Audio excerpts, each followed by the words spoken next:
안녕하세요. 파이팅 홍공TV입니다. 오늘은 제거 기능사 필기 스마일 이론 정리 과자류 제조 파트를 진행하도록 하겠습니다. 우리가 시험 준비를 할 때 마음이 급해서 무작정 기출문제부터 풀어보기보다는 기본 이론 내용을 조금은 지루할 수 있어도 1회 독이라도 끝내놓으면 문제를 풀 때 훨씬 이해도 잘 되고 오히려 시간을 줄일 수가 있습니다. 저와 함께 속도감 있게 제과 파트 요점 정리 쭉 같이 한번 해보도록 하겠습니다. 그럼 바로 시작합니다. 자, 제빵과 달리 제과의 기본 공정은 발효 과정을 거치지 않는다는 점이 가장 큰 차이점인데요. 하지만 제과에서는 발효 과정이 절대 없다, 그런 건 아니에요. 주로 대부분이 발효 과정을 거치지 않고 팽창을 이용해서 생산되는 제품을 다루며 주시기 위해 기호식품, 특별한 맛이나 향을 즐기기 위해서 먹는 음식, 기호식품으로 먹는 과자류를 제조하는 과정이 제과가 되겠습니다. 곡식의 가루에 여러가지 첨가물을 혼합해서 제조한다. 크게 제과 기본 공정은 반죽법을 결정하고 배합표를 작성해서 재료를 계량하고 그 다음에 반죽하고 정형, 성형하고 팬닝하고 구워야 되겠죠? 굽거나 튀기는 익힌 과정을 통해서 제품을 완성한 다음에 마무리 및 냉각 포장, 이런 순서로 제과 공정이 이루어지고요. 자, 제일 먼저 반죽법을 결정한다. 제품의 종류 및 특징에 따라서 적정한 반죽법을 결정하는 게 제과의 제일 첫 단추가 되겠습니다. 그 다음에 배합표를 작성하는데, 이 배합표라는 것은 만들 제품이 정해졌다면 그 제품의 특성에 따라서 필요한 재료의 비율을 결정해서 만든 표가 배합표가 되겠죠. 제품 생산에 필요한 각 재료의 명칭과 비율, 중량을 작성한 표로 여기에 들어가는 것이 베이커스 퍼센트와 트루 퍼센트인데요. 요 두 가지 용어가 중요합니다. 베이커스 퍼센트는 밀가루를 100%로 해서 각 재료들이 몇 %씩 들어갔느냐, 밀가루에 대한 백분율을 표시한 걸로 소금이 3% 들어갔다, 그러면 요게 밀가루 100%에 대해서 3% 들어갔다는 얘기입니다. 밀가루 100g이라면 소금 3%는 3g 들어갔다는 얘기다. 기준이 되는 게 밀가루라는 거, 요게 중요합니다. 뭐가? 베이커스 퍼센트. 그래서 계산 공식은 베이커스 퍼센트는 밀가루의 중량분의 각 재료의 중량, 거기에다가 밀가루의 비율을 100%를 기준으로 한다고 했으니까 곱해주면 되죠. 이렇게 하면 베이커스 퍼센트가 나온다. 밀가루에 대한 소금이나 설탕의 각 재료들의 비율을 베이커스 퍼센트라고 해요. 기준, 그러니까 분모에 밀가루 양이 들어가야 된다. 반면에 트루 퍼센트는 재료 전체 양을 100%로 보는 겁니다. 따라서 분모에 재료 전체, 총 재료 중량이 들어가야 되겠죠. 총 재료 중량 분의 각 재료의 중량, 여기에다가 총 배합률, 그러니까 보통 100%가 되겠죠. 100을 곱해주면 트루 퍼센트가 나온다. 베이커스 퍼센트는 밀가루를 기준으로 소금이나 설탕 등의 각 재료의 비율을 조정할 때, 맛 조절을 할 때 사용하기 용이하고요. 밀가루라는 기준점이 있으니까. 반면에 트루 퍼센트는 각 재료의 정확한 사용량을 알 수 있기 때문에 원가 관리에 용이한 특징이 있습니다. 트루 퍼센트는 원가 관리, 베이커스 퍼센트는 맛 조절에 유리하다. 자, 그 다음에 반죽 온도와 비중에 대한 문제, 마찰 계수라는 걸 알아야 되는데요. 마찰 계수, 프릭션 팩터란 반죽을 제조할 때 반죽기가 회전하게 되면 휘퍼 또는 비터와 반죽 표면 사이에 마찰이 발생하게 되죠. 이 마찰 정도를 뜻하는 게 마찰 계수고, 이 마찰 계수는 반죽 온도에 영향을 미치는 중요한 요인이 됩니다. 따라서 우리 시험에 마찰 계수를 구하라 혹은 마찰 계수 공식으로 옳은 것은 이렇게 문제가 나왔을 때 요 공식, 반죽의 결과 온도 곱하기 6에다가 6가지 온도를 다 더해서 빼주는데, 여기가 플러스죠. 그 6가지 온도는 밀실설 유달물입니다. 밀실설 유달물, 밀가루 온도, 실내 온도, 설탕 온도, 그 다음에 유지 온도, 보통 쇼트닝 온도죠. 계란 온도, 물 온도 혹은 수돗물 온도라고도 나와요. 요 6가지 온도를 다 더해서 반죽 결과 온도 곱하기 6에서 빼주면 요게 마찰 계수입니다. 마찰 계수는 결식스 마이너스 밀실설 유달물이다. 자, 그 다음에 사용수 온도를 물어볼 때는 이 사용수 온도 공식은 반죽 결과 온도가 아니라 희망 온도, 반죽 희망 온도 곱하기 6, 여기서 6가지를 빼주는데 5가지는 마찰 계수할 때 방금 봤던 거 밀실설 유달까지고요. 거기에다가 하나 더 하는 것이 요 앞에서의 마찰 계수입니다. 사용수 온도 공식은 He6 마이너스 밀실설 유달마다, He6 밀실설 유달마 사용수 온도 공식입니다. 마찰 계수 공식은 결6 마이너스 밀실설 유달물이고, 사용수 온도 공식은 반죽 희망 온도 He6 마이너스 밀실설 유달마다. 그 다음에 얼음 사용량을 구하라 했을 때는 물 사용량에다가 분수로 된 거 한 가지 곱해줘야 되는데요. 분모에는 80 플러스 수돗물 온도, 80 플러스 수돗물 온도분의 수돗물 온도 마이너스 사용할 물 온도. 자, 요렇게 곱해주면 얼음 사용량이 나옵니다. 얼음 사용량은 물 사용량을 기준으로 분자에는 80은 얼음 비중을 나타내고요. 얼음 비중 80 더하기 수돗물 온도 분의 수돗물 온도 마이너스 사용할 물 온도 해주면은 얼음 사용량이 나온다. 어떻게 외울까요? 물 사용량에다가 곱해주니까 물곱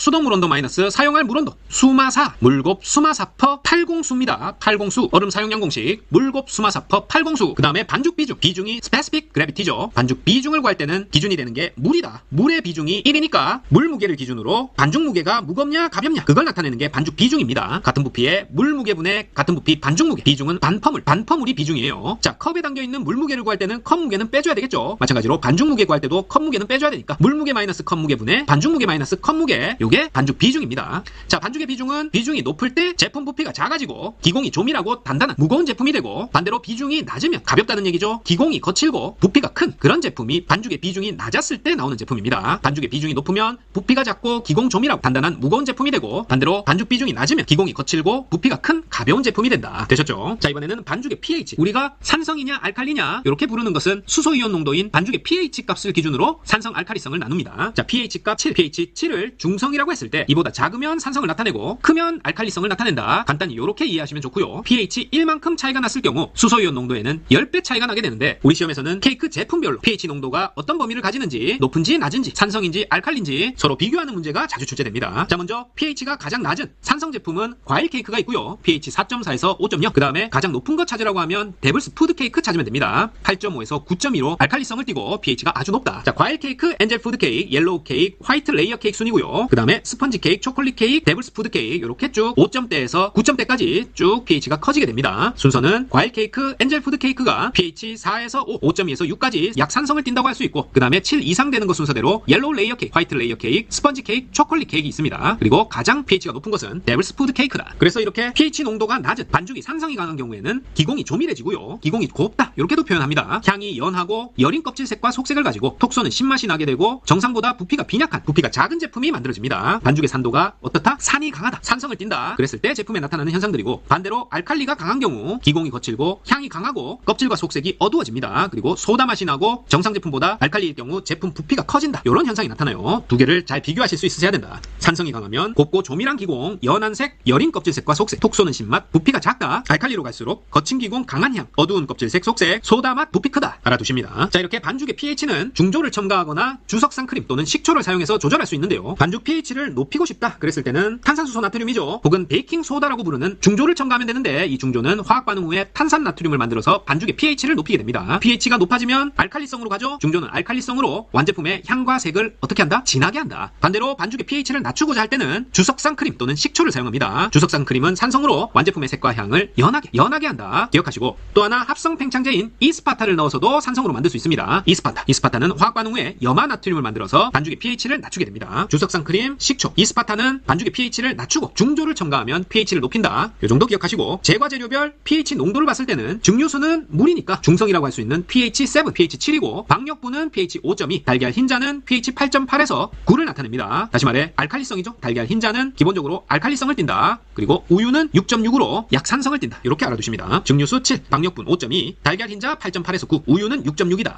자, 반죽을 했는데 다 하고 나서 반죽에 기포가 남았다. 이런 걸 남아있는 기포, 잔유 기포라고 하는데요. 이 잔유 기포가 많을 때는 완제품의 기공과 조직을 거칠게 만드는 영향이 있어요. 이 반죽에 남아있는 기포는 주로 공기나 이산화탄소, 암모니아 가스 등인데, 완성품의 기공을 과도하게 열리게 해서 제품의 탄력성을 감소시키고 조직을 거칠게 하고 제품이 부스러지기 쉽게 된다. 자, 그러면 어떨 때 이런 잔유 기포가 많이 생성되냐? 반죽의 pH 같은 경우에는 알칼리성이 강할 때 기공이 열리고 조직이 거칠어지고요. 반죽의 온도가 높을 때, 반죽 온도가 높게 되면 공기가 혼입되고 큰 공기방울이 남아서 잔유 기포가 형성되게 됩니다. 그리고 지나치게 크림화를 했다, 과도하게 팽창제를 사용했다, 당연히 기포들이 남게 되겠죠. 마지막으로 오븐 온도가 낮을 때도 가스가 천천히 발생하기 때문에 나중에 기공이 반죽에 남게 됩니다. 낮은 오븐 온도도 반죽에 잔유 기포가 남게 되는 한 가지 원인이 된다. pH는 알칼리로 갔을 때, 반죽의 온도가 높을 때 지나친 크림화와 과도한 팽창제 사용, 낮은 오븐 온도가 반죽에 잔유 기포가 형성되게 돼서 완제품의 탄력성을 감소시키고 조직을 거칠게 만들고 제품이 부스러지게 된다는 거 명심하십니다. 자, 몇 가지 제과 제빵에 쓰이는 도구의 종류와 특징 알아보겠습니다. 자, 믹서의 종류에는 버티컬 믹서, 호리전털 믹서, 스파이럴 믹서, 에어 믹서, 그 밖에 어태치먼트, 휘퍼나 비터, 훅 같은 어태치먼트가 있고요. 버티컬은 말 그대로 수직형, 호리젠탈은 수평형 믹서가 되겠습니다. 그 다음에 제빵 전용 믹서인 스파이럴 나선형 믹서, 에어 믹서는 제과 전용이에요. 버티컬 믹서 같은 경우에는 탁상 위에 설치 가능한 크기로 주로 소규모 제과점에서 사용하고 반죽 상태를 수시로 점검할 수 있는 장점이 있습니다. 호리젠탈형은 단일 제품 반죽의 대량 생산에 적합하고, 스파이럴 믹서는 나선 형태의 훅이 내장돼 있어서 바게트빵 등 글루텐 성능이 떨어지는 밀가루를 사용할 때 좀 더 잘 치댈 수 있기 때문에 글루텐 형성하는 장점을 발휘하고, 힘이 좋아서 반죽 성능은 우수하지만 지나치게 고속으로 사용했을 때는 각 제품에 적합한 적정한 믹싱 단계를 지나쳐버릴 수 있기 때문에 주의를 해야 됩니다. 어떤 믹서가? 스파이럴 믹서, 나선형 훅이 들어있는 스파이럴 믹서입니다. 제빵 전용에 사용하고, 에어 믹서 같은 경우에는 반죽에 기포를 주입해서 믹싱할 수 있는 특징이 있어요. 에어 믹서, 기포 에어 믹서.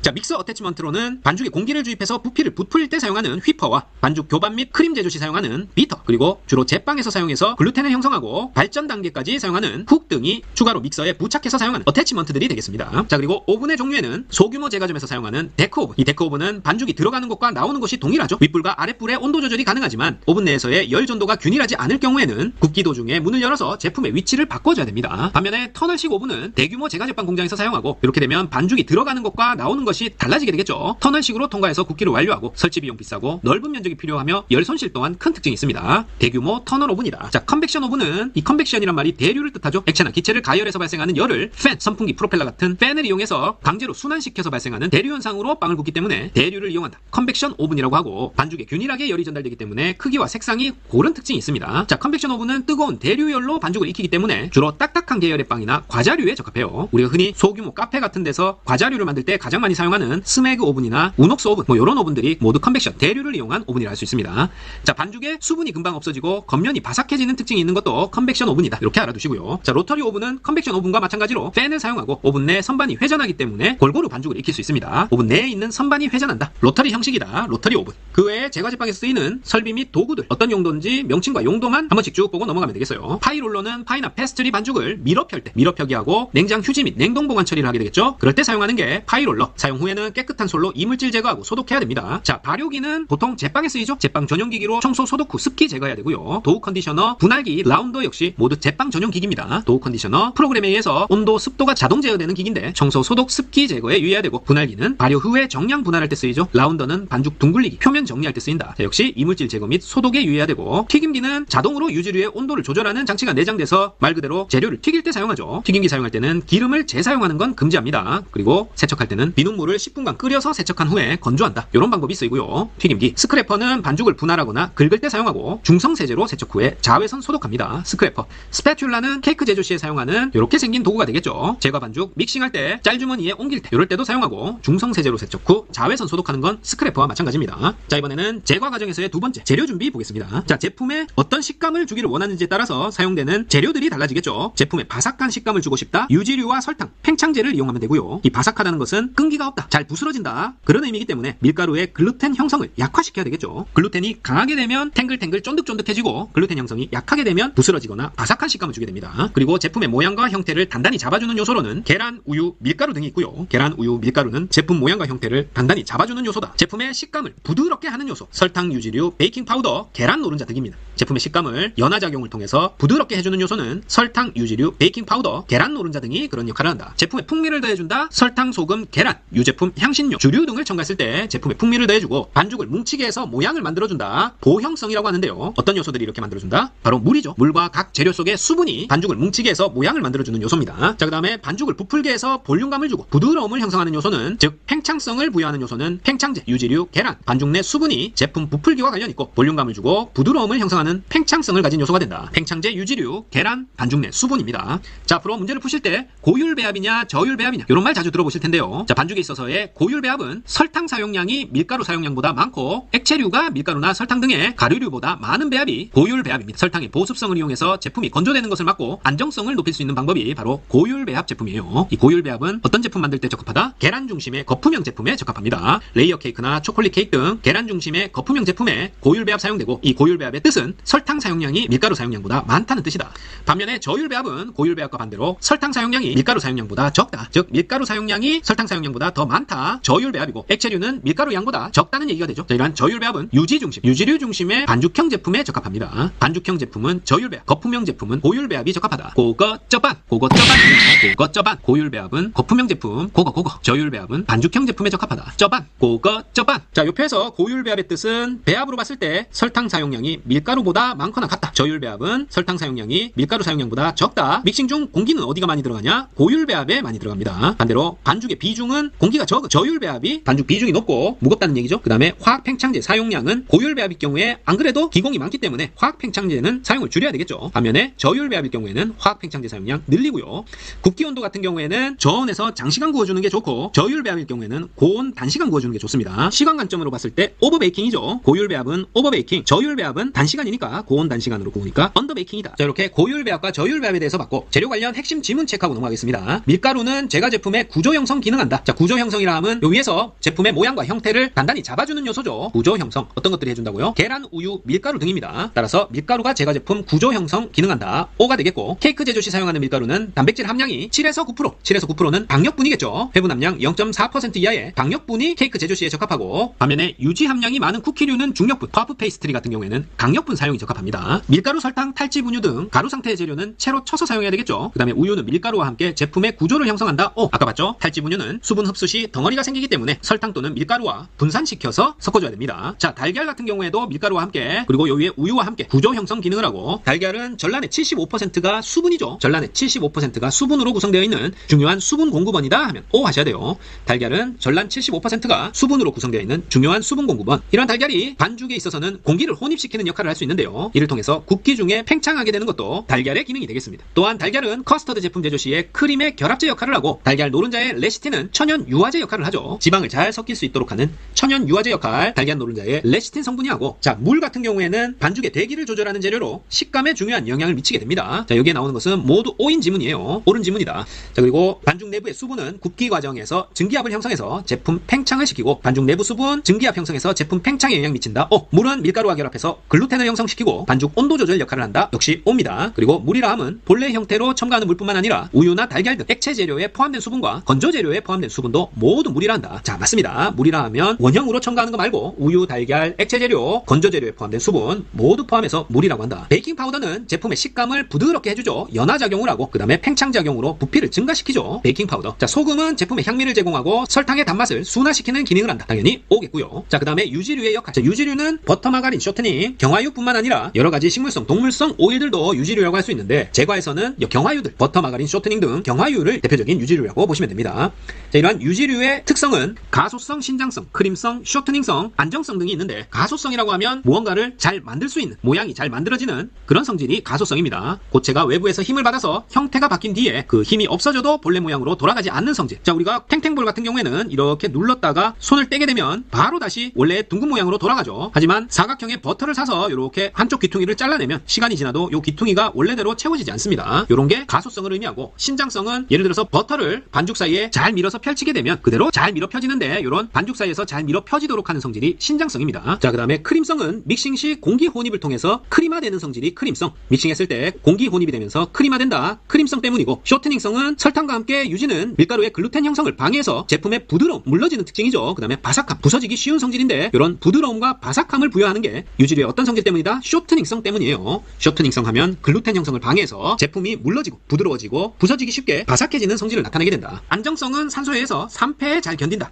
기름이 산화되는 게 산패죠. 산패에 잘 견디는 성질. 안정성 역시 유지류의 역할입니다. 그래서 가소성이 뭔지, 신장성, 크림성, 쇼트닝성이 뭔지 요 뜻들을 잘 알아주셔야 돼요. 뜻을 연결시키는 문제가 나온다. 자, 이번에는 설탕의 역할인데요. 설탕하면 제일 먼저 떠오르는 게 단맛을 부여하는 거죠. 그 밖에도 껍질색을 진하게 하고 수분이 빠져나가지 못하도록 수분을 보유하려는 성질이 있기 때문에, 이를 통해서 제품의 신선도를 유지시키는 역할도 설탕이 할 수 있어요. 그리고 반죽의 유동성을 향상시키고 퍼짐에 있어서도 중요한 역할을 하는 게 설탕입니다. 자, 이렇게 진하게 적은 부분만 딱딱 짚고 넘어가면 되겠죠. 설탕의 역할, 단맛 부여, 껍질색 진하게, 수분 보유력 주고 신선도 유지시킨다. 유동성 향상시키고 퍼짐에 중요한 역할을 한다. 그 다음에 반죽 중에 남아있는 설탕이 쿠키 중에 녹아서 쿠키의 바닥면을 크게 하고 밀가루의 단백질을 연화시키는 작용 또한 합니다. 쿠키 바닥면 크게 단백질 연화시킨다. 설탕 역할. 그리고 설탕의 입자가 작을수록 퍼짐성이 떨어지고 조밀하고 밀집된 기공이 형성됩니다. 고운 입자의 설탕을 사용할수록 퍼짐성은 떨어지고 조밀하고 밀집된 기공이 형성된다. 이것도 알아두세요. 자, 그리고 우리 시험에 설탕 사용량이 적은 경우와 설탕 사용량이 많은 경우에 반죽이나 제품에 어떤 영향을 미치나 이걸 물어보는데요. 설탕 사용량이 적게 되면 반죽의 비중은 감소하지만 모양을 잡아주는 구조력은 커지게 됩니다. 비중은 감소하고 구조력은 커지게 된다. 어떨 때? 설탕 사용량이 적을 때. 그 다음에 설탕을 적게 사용하면 기공이 닫히기 때문에 제품에 단단한 조직감을 줄 수 있고요. 그렇기 때문에 익힘 시에 반죽의 팽창도 적게 되고 제품의 최종 부피가 작아지게 됩니다. 설탕 사용량이 적은 경우 기공이 닫혀서 제품의 단단한 조직감을 형성하고, 익힘 시에 반죽의 팽창이 적게 되면서 제품 최종 부피가 작아진다.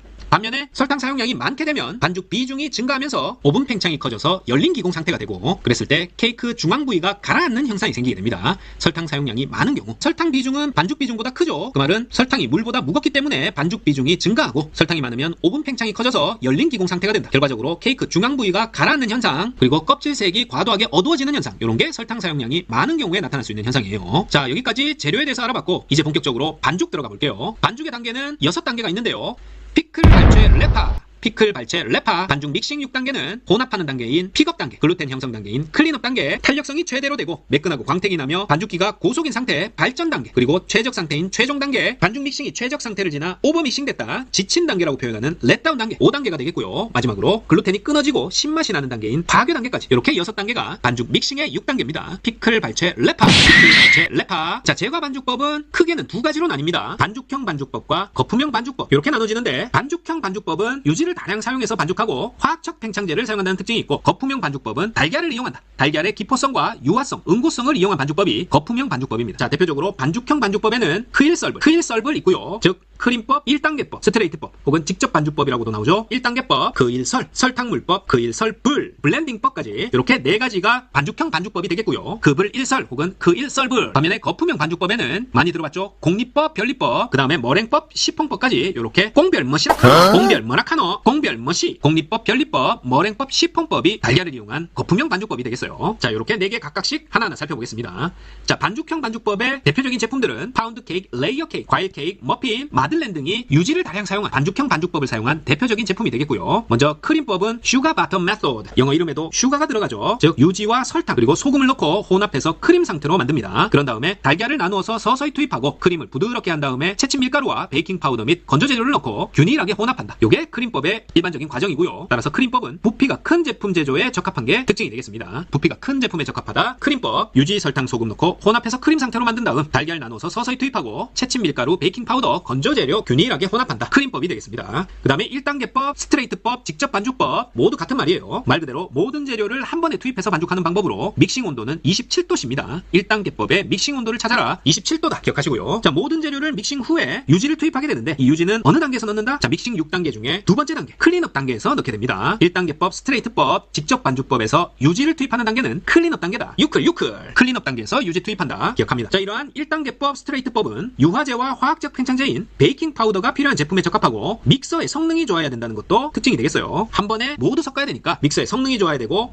유화제와 화학적 팽창제, 베이킹 파우더가 필요한 제품에 적합하다. 자, 1단계법, 스트레이트법, 직접 반죽법의 장점이라고 하면 모두 한꺼번에 때려 넣으니까 제조 공정이 단순하고 노동력, 시간이 절감되고 장소 제약이 적고 장비도 절약되는 장점이 있겠죠. 단순하게 생각해도 이해가 된다. 하지만 발효 손실이 큽니다. 발효 손실 적다 하면 X, 노화가 지연된다 해도 X예요. 그 다음에 설탕물법은 설탕과 물의 비율을 2대1로, 설탕 2, 물 1로 해서 이 설탕이 다량 들어간다. 설탕이 물보다 2배 들어간다. 설탕물법입니다. 설탕과 물의 비율 2대1로 해서 설탕을 녹여서 혼합하는 방법이고, 이 설탕물법을 사용하면 속이 고운 결을 띠게 돼요. 따라서 고운 속결의 제품과 계량의 정확성, 운반 편리성으로 대량 생산 현장에서 많이 사용되는 게 이 설탕물법입니다. 고운 속결, 계량의 정확성, 운반 편리성, 대량 생산 현장에 적합하다. 설탕물법의 특징이고요. 자, 설탕 입자가 남지 않기 때문에 유연하고 내부 질감이 곱고 부드러운 제품 제조에 적합합니다. 그리고 균일한 껍질색을 낼 수 있다. 역시 설탕물법이고요. 계량이 용이하고 운반 편리하고 대량 생산에 적합하다고 했죠. 자, 우리는 반죽형 반죽법의 대표적인 형태 크림법, 1단계법, 설탕물법까지 봤습니다. 마지막으로 블렌딩법인데요. 블렌딩, 뭘 먼저 블렌딩한다? 유지류와 밀가루를 먼저 블렌딩한다. 유지류와 밀가루를 먼저 혼합해서 유지류가 밀가루 입자를 얇은 막으로 피복하도록 한 후에 나머지 재료를 혼합하는 게 블렌딩법입니다. 유지류와 밀가루를 먼저 혼합해서 유지류가 밀가루 입자를 얇은 막으로 피복하게 한 다음에 나머지 건조 재료 혼합 후에 액체 재료 투입한다. 이렇게 균일하게 믹싱하는 방법이 블렌딩법. 자, 요 블렌딩법 같은 경우에는 글루텐이 형성되지 않습니다. 반죽을 따로 칠해서 글루텐을 형성시키지 않기 때문에 조직이 부드럽고 유연한 제품을 생산할 수 있어요. 요게 특징이다. 블렌딩법은 글루텐이 형성되지 않으므로 부드럽고 유연한 제품 생산에 적합하다.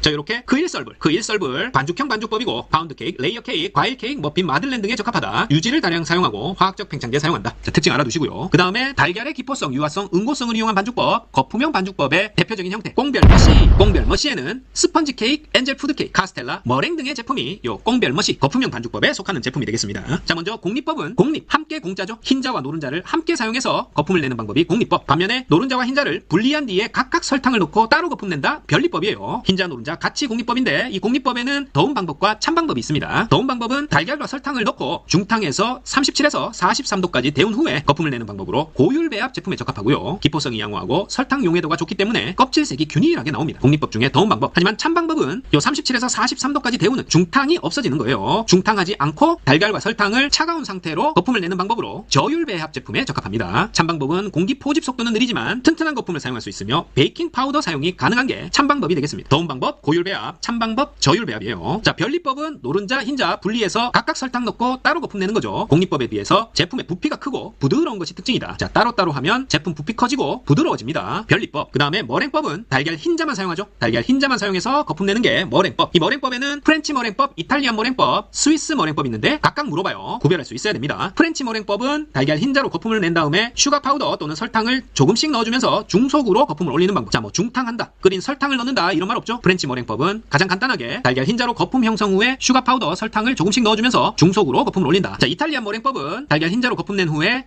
끓인 설탕 시럽을 조금씩 넣어주는데요. 115도에서 118도로 끓인 설탕 시럽을 액체 상태로 조금씩 넣어주면서 거품을 올립니다. 자, 이렇게 하면 거품의 안정성이 우수해지고요. 무스나 크림과 같이 열을 가해서 익히지 않은 그런 제품에 적합한 게 이 이탈리안 머랭법입니다. 그리고 스위스 머랭법은 시간은 달걀 흰자와 설탕을 믹싱볼에서 믹싱한 후에 43에서 49도로 중탕한다. 요 중탕한다 나오면 스위스 머랭법이에요. 중탕에서 설탕이 완전히 녹으면 다시 거품을 올리는 방법. 장식 제작이나 아이싱 시에 적합하다. 스위스 머랭법 찾으세요. 자, 끓인 설탕 시럽 이용한다. 이탈리안 머랭법. 중탕한다. 스위스 머랭법. 이런 거 없으면은 프렌치 머랭법. 이렇게 머랭법 3가지 종류 각각 기억해 주십니다. 그 다음에 마지막으로 시펑법은 달걀 흰자와 노른자를 분리해서 노른자는 거품 내지 않고 흰자는 설탕을 나눠 넣으면서 거품형 머랭을 만든 다음 그 다음에 2가지 방법을 다시 혼합해서 제조하는 방법. 시펑법입니다. 노른자는 거품 내지 않고 흰자는 거품 내서 이렇게 2가지를 혼합해서 머랭을 만든다. 이렇게 해서 만들어내는 제품이 시펑 케이크예요. 시펑 케이크를 제조할 때 시펑법을 쓰는데 노른자, 흰자 분리해서 노른자 거품 내지 않고 흰자는 설탕 나눠 넣으면서 거품형 머랭 만든 후에 2가지 혼합해서 쓴다. 자, 이상입니다. 제과제빵 기능사 필기 스마일 이론 정리 과자류 제조 제과 파트 첫 번째 시간은 여기까지였습니다. 파이팅 공공TV 구독, 좋아요 부탁드리고 저는 다음 시간에 더 알찬 내용으로 다시 찾아뵙겠습니다. 감사합니다.